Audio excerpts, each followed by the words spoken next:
Hi, my name is Duha, a forensic dentist. I prefer to be addressed as the mandibularist. The main objective of today's session is to deepen our understanding of the fracture healing process. Fracture healing is a complex biological process that restores the integrity and functionality of a broken bone. When a bone is fractured, the healing process goes through three main stages: inflammatory stage a few days after the fracture, reparative stage over weeks and months of the fracture, and finally remodeling stage over months to years of fracture. Within the first few days of the fracture, the bone goes through the inflammatory stage. The local blood vessels are ruptured, and the blood flows to the fracture site and pools, forming a hematoma as seen in the illustration. Thus, some injured tissue cells die, and some are sensitized by molecules released by the damaged cells. This sensitization induces granulation tissue formation that invades and removes the formed hematoma.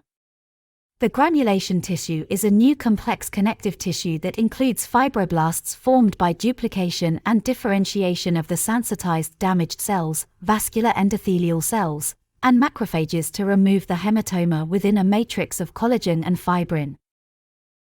This granulation tissue triggers osteoclastic activity to resorb necrotic bone cells and osteoblastic activity to deposit osteoid, which is unmineralized bone tissue.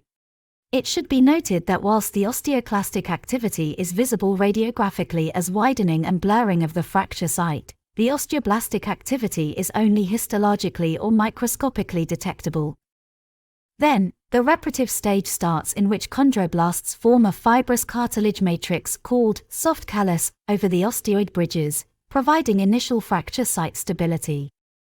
Subsequently, the soft callus undergoes endochondral ossification.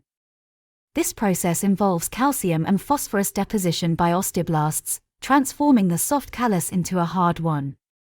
However, this new bone is less organized than the original bone and serves mainly as a temporary bridge. Finally, in months to years of the fracture, the osteoblasts and osteoclasts work collectively to replace the callus with new bone, restoring the site's integrity and structure in a process called remodelling. This healed bone might be difficult to detect over months to years of the fracture. It is worth mentioning that these healing rates are variable and are influenced by several factors, including the individual's age, medical history, the severity of the fracture, access to medical intervention, and blood circulation. For more information, check out the following website.